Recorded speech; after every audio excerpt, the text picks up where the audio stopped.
What's up, y'all? Welcome back to Dolphins Daily, your daily dose of Dolphins content with your boy Chris Kane. Let's talk about the Dolphins. So we're gonna start with actually some positive injury news. What? We're doing that.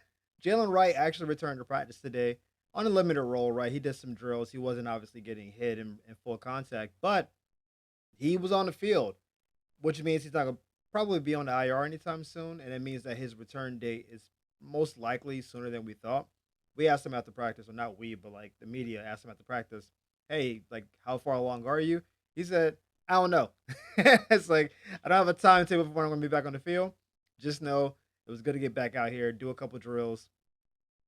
It's not going the wrong direction. There's been no setbacks as of now. It feels like if he's not on the IR, that means he should be back between now and week 5, which is great. It'll be great if he could play against Buffalo, but that's a Thursday night game in a week and a half, so that may be a little soon. But that Jets game is looking like because if he's not ready for the Jets game, I don't know why he wouldn't be on IR. We just take him out for the first 4 weeks, open a roster spot, put Jeff Wilson in. Like the fact that he's not on the IR tells me he's going to come back sooner than later. Everyone else that was on yesterday, back on today. So no other news with Austin Jackson, Ethan Bonner. Those guys are still on it. Jalen Waddle still limited in practice. Ashton Davis, the same thing. So not so positive because it's a Thursday practice, which means that if you're limited on Thursday, you're most likely going to be a game time decision or out on Sunday. Because Friday and Saturday, you're not like in full contact. You're doing walkthroughs, you're doing final installments, and a lot of film stuff. If you're not getting hit, then most likely not going to play. This is a big game though. We're gonna talk about that later in the comment section, but we can't underscore how big this game is. I don't think Jalen will play this week, but I do like the fact that he's back on the field. At the very least, it's more like a confidence boost to the team, right? We've had so many guys go down. I mean, this is I don't do a show for other teams, so maybe other teams have the same situation. It's felt very snake bitten here, where it's like we've signed at least 3 guys like to like fill in extra offensive linemen, extra defensive linemen, extra DBs, who within a week of being signed were out for the year. I've never seen this in my life. It's like, oh, we signed this guy to be a backup tackle. He's gone for the year. Oh, he's going to be possibly a corner termer out for the year. It's just been, it's unreasonable. And again, maybe this is happening across the whole league. I don't know. I don't do shows for other people. I know it feels like we just keep getting any type of little traction, we just keep getting pulled back, and I don't like the feeling of it. So when we get a good news, when someone's like, "Hey, I think I'm actually more healthy," again, no Darren Waller update whatsoever. It's like, "Hey, he'll play whenever he plays or never play." Frustrating. He's not part of the show today. I just had another little mini Darren Waller rant because what are we doing there? But happy to see Jalen back on the field. Ollie Gordon did basically nothing in week 1, not of his own doing. We just didn't give him the ball, which means that maybe the team doesn't trust him as much as we should, or the game plan got so frayed that we just completely gave up on a run, which I identified that we did. So maybe Ollie balls out this week or gets a little bit more showing. But if Ollie gets another game where he gets 1, 2, 3 carries, then maybe Jalen comes back and just immediately asserts himself back as a running back too. Ollie falls back to 3, and then they kind of compete for the year. I would like to see Ollie get the ball more. No disrespect to Jalen whatsoever. I just like his size and physicality. I feel like he should be playing more, frankly.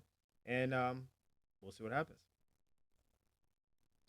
Now, one of the things that happened during the game is that we were not good against anything against the Colts, right? We did not stop the run, and we did not stop the pass, and we did not pressure the quarterback. Literally, the 3 tenets of defense, we did all 3 poorly. One of the things that happened though was Willie Gay Jr., who we got from the Chiefs, multiple time champion, veteran, show flash all camp.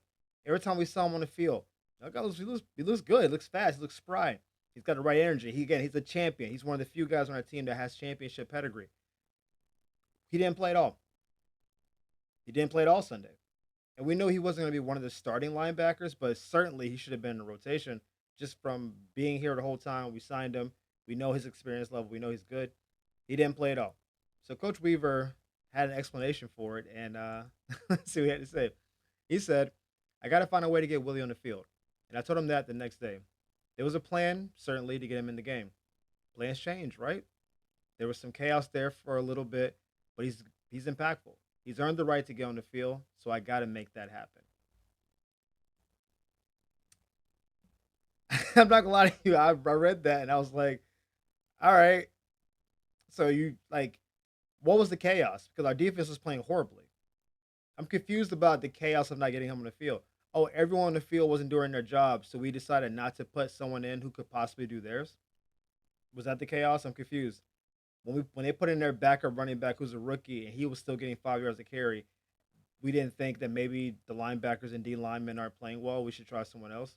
That didn't come up. I don't. I don't. That's confusing to me. I don't understand. Like, yes, I'm sure there was some shell shocking of, hey, we're not. Our game plan is not working. We got to lock in. But if he's in the rotation, which he's in the rotation, and he's played well, and the guys in front of him are not playing well, I don't understand how he does not get to play. I saw a lot of people rotate at safety. I saw Fitu, I saw Ashton, I saw like they were all like they all played at some point. So it wasn't like one steady dose of these 4 or 5 DBs. We had everyone we had available end up playing, from what I can tell. But then Willie Gage doesn't get on the field at all. And it wasn't a we're getting blown out, so we wanted to save him because he could have just said that. Where our plan was to play him in the second half of the game, we got down 30-0, and we decided, you know what, we'll just keep it for next week. That's not great for Willie, like in terms of him playing. That I can at least get behind. Yo, we're down 30. Couldn't get you on the field. No purpose of getting you on the field. Totally understand. The idea that we had a plan for the game, we started losing, and I just like abandoned my plan. He said there was chaos during the game, but not really defensively chaos. I mean, the offense was in complete shambles, but that doesn't make sense to me. And yes, I like the fact that he was humble and accountable. Came to them and said, "Hey, I should have got Willie on the field. He's been playing well. He's earned the right to play on the field. That's on me." I appreciate that because a lot of coaches, I think, just say coach speak and don't say anything at all. And for sure, don't take accountability. Oh, a coach will skirt accountability in a second. You know, we had a good game plan. I don't know what happened on the field. Coach, the game plan was terrible. I mean, I wasn't nice. You got to talk to the guys on the field. I wasn't me. They will get out of accountability so quick. Coach, your team lost by 75 points. You know, it's just kind of part of football. Sometimes you got to play. That's not part of football. You didn't do a good job. Your team looked listless. Yeah, you know, we thought we had a good week of practice, but coaches will avoid accountability at all costs. So when a coach finally does say, "Hey, I made a mistake," gotta respect it. Gotta respect it. But I don't love that the statement. I don't love the idea that I could do better. I'm cool with. I don't think Willie would be starting next week, but I do think he should be in rotations at some point. He should be playing. He's earned the right to be on the field. And every time I saw him play, he looked impactful to me. So if those guys are not doing their job, give someone a chance to do the job that they're not doing. Hopefully this week we see him on the field and he can show that he's worthy of being out there. I don't know if I've ever seen this before. Maybe the Cam Cameron Dolphins team did this. I don't remember. I was younger when that happened.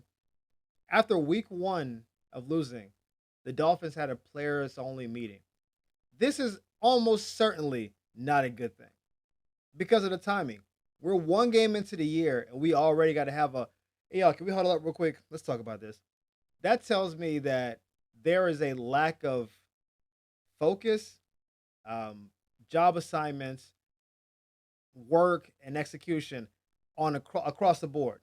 Because if we just had a terrible offensive effort, there wouldn't be a team meeting. If there's just a bad defensive effort, it wouldn't be a team meeting. It would be, hey, defense, we stayed after this and win sprints. Offense, we had to change, like maybe our verbiage is too complicated. Maybe we need to like dump some stuff down, which happens a lot actually in the league where the playbooks get too big. Coordinators go a little crazy. They want to add this play, and then off of this play, you build that play. After that play, you build this play. And at a certain point, teams are like, yo, we are not executing all this stuff because it's too much stuff. And they regress it down to something that's more palatable. And then they can build it back slowly. This happens in a lot of teams, especially when a quarterback is young or there's like new offensive alignment or new personnel where it's like, hey, this is just too much.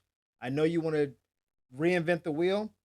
Maybe we should just learn how to do a quick veer, a dive, like maybe a little bubble screen. Just keep it tight, and then we build it out from there.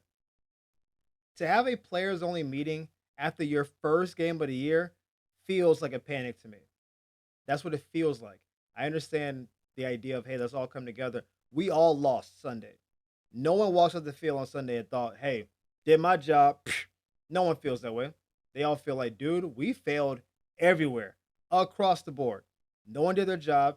No coach did their job. No player did their job, really. Let's talk about it. Let's get on the same page. I get that sentiment. I also know it's week one. If it's week one and we're already like, yo, we got to huddle up. What were we doing all off season?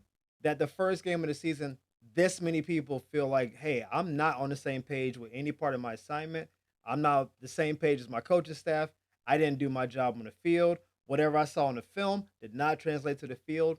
This is problematic to me because it speaks to a lack of either preparation or focus, and maybe a combination of the two.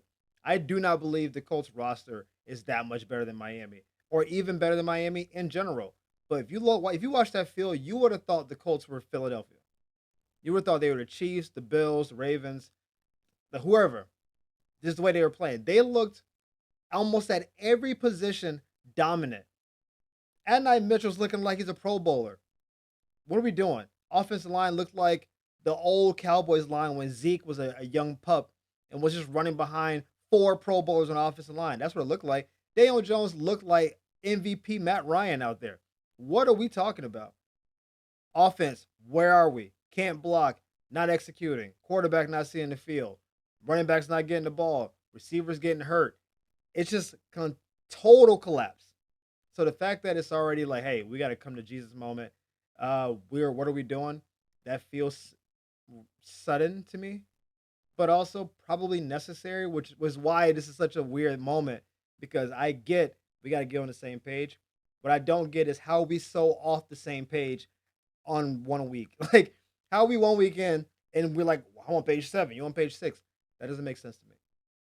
What have we been doing this whole offseason? I think a lot of what happened Sunday is part of the first topic about injuries, where a lot of people have been hurt, so you haven't played together. So there's no rhythm between you.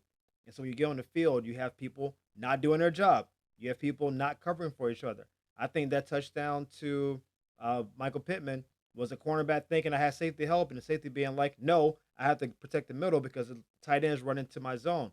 And then the cornerback being like, where were you? But how often are those guys be on the field at the same time? Who knows?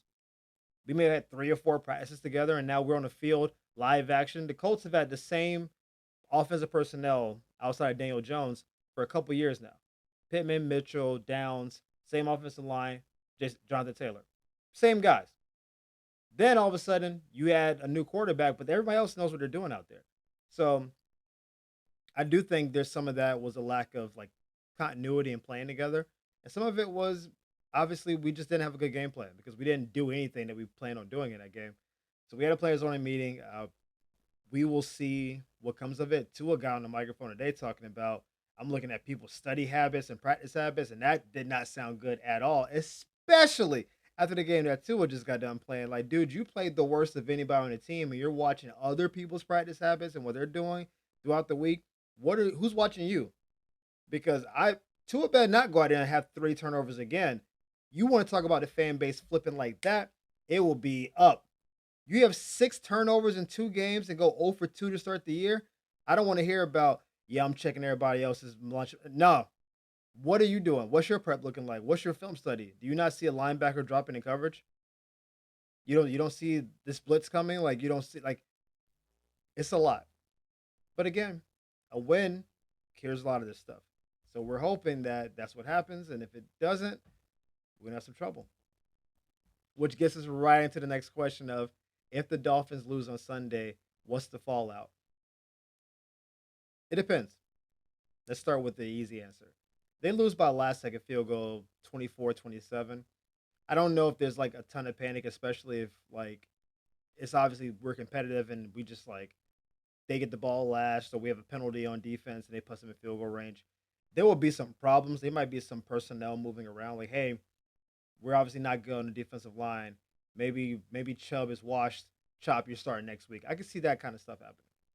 If we lose a game where Drake May looks like Daniel Jones just got done looking, then yeesh. Because we can't fire the secondary. We allegedly love our front seven, and Anthony Weaver was highly touted going into this year because the defense was good last year despite not having a lot of our great players. So I don't think Anthony Weaver, I think of all the people on the team, I think he's the most safe in terms of the coaching ranks. because we know he can coach defense because we literally just saw it, and we have more talent, at least in the front seven, this year than last year. Back four, back five, depending on our formation, not great. So it may be a thing of secondaries coach getting fired, maybe assistant defensive coordinator, maybe. If Tua has another game like he had Sunday, you're gonna start seeing boo birds out there, and you're gonna start hearing for people already hit my comment section like, "Yo, let's just see what Quinn Ewers got for the year and just let it rock." I mean, again, it's been week one. They're like, and they all, I love the fact that they just skip right over Zach Wilson. No one's, not a single person in my comment section said, "Let's let Zach Wilson play." They said, "Let's see what Quinn's got," which I think is hilarious and right on brand with me because y'all know not 10 toes on him.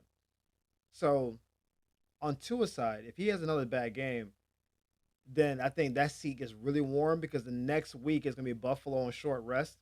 You can't expect a better performance against Buffalo, who is in, I think, I'm going to say exponentially better, but they're certainly a better team than either team we just got done playing.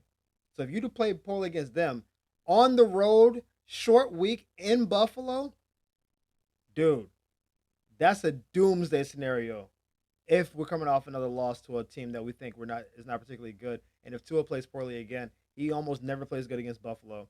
So that would be a tough situation. If there's a blowout loss, I don't think Coach McDaniel will get fired after 2 weeks. That feels super sudden. I do think it's a possibility he won't make it out of the month of September.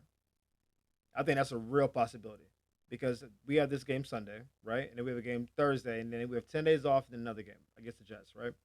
So all those games happen within September. 0-3 going to the fourth game.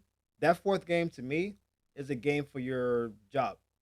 You go lose to the Jets and you're 0-3 in the division, you don't come back for week five. I don't see a scenario where the fan base embraces it. I know, our ownership group hasn't been like that impulsive over the years. We've been pretty like steadfast to some degree. Like we've changed a couple coaches recently, but we usually give them 3 years. And he's already been here for three. So he's fulfilled that number. 0-3 going to the Jets is a must win situation. And the same thing with coach. I think the same thing happens with Tua. If we go 0-3 going to the Jets and play a bad game, I think I can easily see, hey, Coach McDaniel, you're out of here. One of the two quarterbacks, if it's Zach, you're in. If it's Quinn, you're in. And just being like, let's just see what we have in either of these two guys because we're obviously now officially in rebuild mode. 0-4, you're not making it in playoffs. I'm sure somebody has done it before. The odds are astronomical. And then considering we have Buffalo, Baltimore, Cincinnati, Pittsburgh, Tampa left on the schedule, and you're already 0-4, and then another game with the Jets who just beat you, what are we doing? Again, this is like I'm playing out a future doomsday situation. If it gets to that point, I can see week four being a referendum on everybody's job. Like they just start cleaning house and just say, hey, we're gonna play the rest of this year out with the young pups, and we're gonna see what they got. If Zach Wilson emerges and looks good, then maybe he gets a couple year extension. If we end up on Quinn Ewers and he looks like, hey, if we build a team around this kid, he could be something, then we start doing that. And if both suck, which is a real possibility, then this allegedly stacked quarterback class becomes very much in question.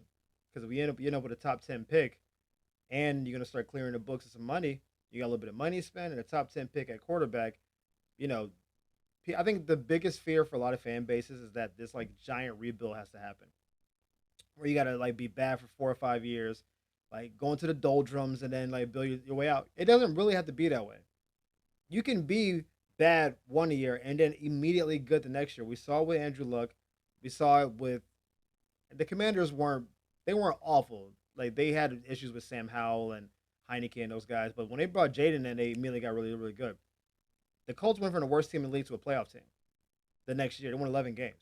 So now Andrew Luck is generational. So I don't think anyone in this draft is Andrew Luck. But you can turn it around quickly if you build the team out well. CJ Stroud walked into Houston and they became a good team immediately. Right coach, right quarterback, we move forward.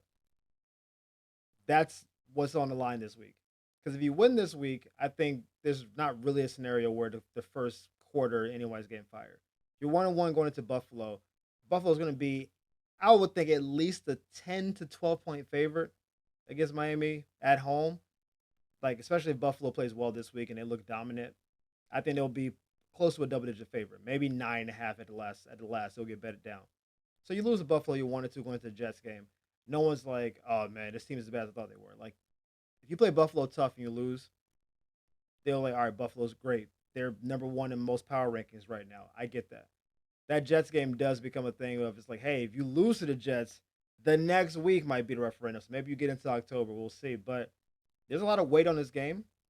It's a game that we very much win. I don't think Christian Gonzalez is going to play, who I think is the fifth or sixth best corner in the whole league, which means they have their second and third corners guarding our top receivers, assuming Jalen Waddle plays. No excuses on the receivers. If you're being guarded, if Tyreek is being guarded by a second string corner and Waddle's by a third, I don't want to hear excuses those guys can't get open. They're still pretty good in the trenches. They're still good against the run. Vrabel's teams are always good, O line, D line. So I do expect it to be tough to run. Doesn't mean you don't run the ball. You should still keep trying to run. But if they're missing their number one corner, they got a couple of injuries on the offensive line. If they're doing that, to me, this is even less of an excuse than playing the Colts. There's no reason to not go in there and win. You have all the urgency in the world. It's a playoff. No, it's not playoff. You have all the urgency in the world. The team in your division. Everybody's on a hot seat. Like, your job is on the line. Go do your job. Just go do your job. That's what the mantra is. Don't worry about the season. Don't worry about the hot seat. Don't worry about the playoffs. Do your job this week, and then we'll deal with Josh Allen on Thursday. So I think it's a possibility. The team should win. I'm still hopeful the team's going to win. I know it sounds pessimistic, but I got to like paint the whole picture. I believe the team will win Sunday. I'll do a score prediction tomorrow, but you got to lock it in because if you don't lock it in, oof, it's going to be a rough Monday. Even worse than this Monday where people literally said we're the worst team in the league. Don't go in there and lose to the Patriots, man. Don't do that. Or don't stay home and lose to the Patriots. Even worse. Terrible. But anyway, guys, thank you for tuning in to Dolphins Daily. We appreciate the love and support. Thank y'all for the likes and subscribes. We're still on the road to 2K. We're at 1.97 right now. We're so close. Love it. We appreciate all that, and we'll see you next time on Dolphins Daily. Peace.